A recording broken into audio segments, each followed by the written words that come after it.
welcome to the Deep Dive. We're here to dig into some history, pull out the key insights for you. Yeah, looking beyond the headlines, beyond the simple stories. Exactly. And today, we're looking at someone you probably have a pretty fixed image of. Ulysses S. Grant. The Civil War general, right? Yeah. Stoic, maybe a bit gruff, victor at Appomattox. That's the one. Relentless general. But what if that's not the whole picture? What if his biggest fight, maybe his hardest, wasn't actually during the Civil War? Well, that's really what we want to get into today, because recent history, new scholarship, is painting a really different picture of Grant. Okay. It's highlighting what some people are now calling his second war. This was the fight for civil rights during his presidency.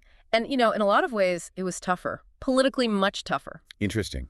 A second war. So let's set the scene. It's 1869, Grant's president, number 18. The shooting war is over. Right. But Reconstruction, well, it's already looking shaky, isn't it? The 14th Amendment is there, but things are volatile. And there's this new enemy emerging down south. What was Grant really facing? Yeah, it was serious. From Grant's point of view, his military background really kicked in. He saw this rising threat for what it was. Which was? Another war. It needed a soldier's response, a direct one. And this enemy, it was the Ku Klux Klan. Okay, the Klan. We hear about them, but what do they represent then, right after the war? They weren't just like a scattered bunch of disgruntled guys. This was organized terror. Think hooded riders, nighttime raids. Burning churches, attacking people. Yes, exactly. Burning black churches, schools too, attacking freedmen, sometimes brutally murdering them, often just for trying to vote or showing any kind of independence. It was systematic intimidation. Wow. Okay. So Grant, the military man, sees this not just as crime, but as insurgency, a challenge to the Union itself. Precisely. He saw it as a continuation, in a way, of the fight for what the Union stood for. And he was determined to win this fight, too. He knew ideals on paper meant nothing without protection. So how does he start? How does he arm the government to fight back against, well, against terrorism, basically? The first big step was pushing hard for the 15th Amendment. It got ratified in 1870. And that one specifically addressed voting rights. Yes. It said no man could be denied the right to vote based on race, color, or a previous condition of servitude. And Grant himself felt this was huge. He actually called it the most important event in U.S. history after abolition. That's a really strong statement. It shows how much he personally invested in it. Absolutely. It wasn't just policy for him. It was fundamental. But like you said, a promise on paper. It doesn't stop armed thugs outside a polling place. So the amendment is there, but how did he get the power to actually enforce it? What were the tools? Right, that was the key. Congress gave him those tools with the Enforcement Acts, passed in 1870 and 1871. Enforcement Acts, what did they do? They basically made it a federal crime to use intimidation or violence to stop someone from voting or to deny them their civil rights. And Grant used these. He didn't just sign them and hope for the best. Oh, he used them. He used them hard. He wasn't shy about deploying federal power for this. That's one of the things the new scholarship really emphasizes. Okay, so he needs people on the ground, people to lead this federal push. Yeah. And his choice for the top lawman. That's pretty surprising, isn't it? It really is. Amos T. Ackerman, his attorney general. The surprising part, Ackerman was a former Confederate officer. Wait, he fought for the South. He did, fought for the Confederacy, but after the war, he had this transformation. He came to see protecting the rights of freedmen as a profound moral duty. That's incredible.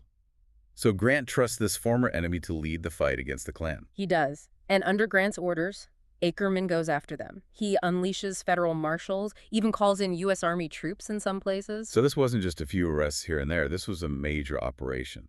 Absolutely major. We're talking, in just 1 year, over 1,100 federal indictments under these acts. 1,100, wow. And hundreds of convictions followed. Grant was serious.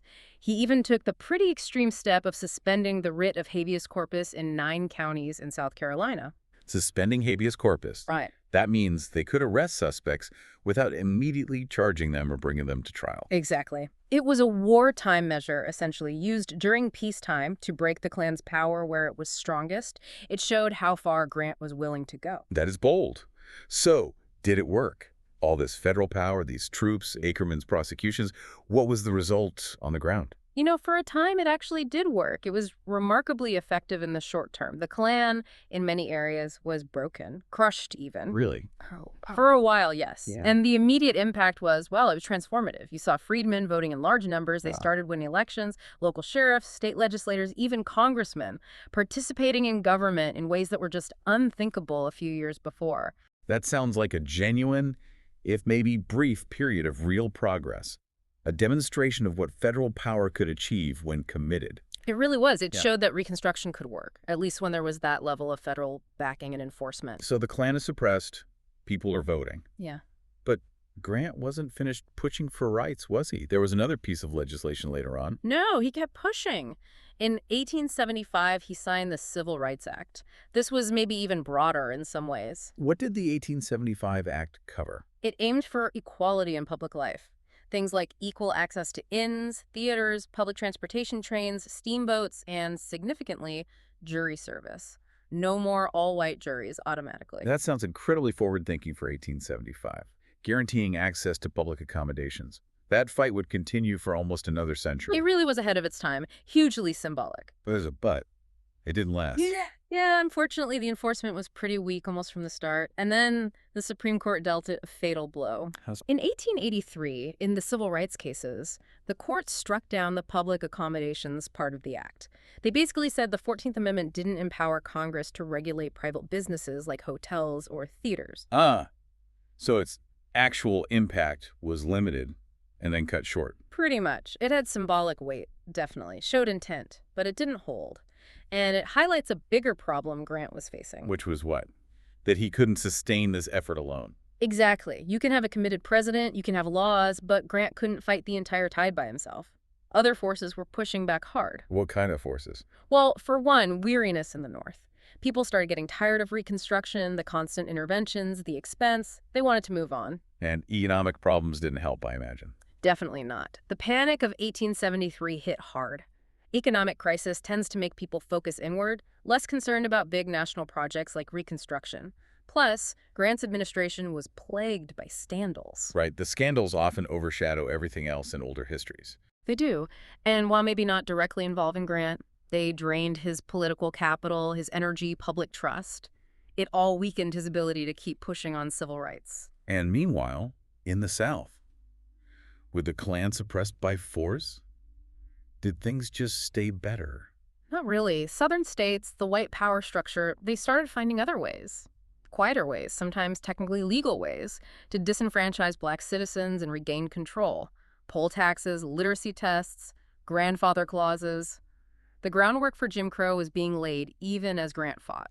So by the time he leaves office in 1877, that federal muscle, that resolve he showed earlier, it had faded. Significantly faded, yes. The political will just wasn't there across the board anymore. Federal troops were withdrawn as part of the deal that settled the disputed 1876 election. Reconstruction effectively ended. And the progress made, it was rolled back. Tragically, yes. The era of Jim Crow segregation and disenfranchisement was dawning. It's a stark reminder that progress isn't always linear, and rights gained can be lost without sustained vigilance. Which brings us back to Grant's legacy.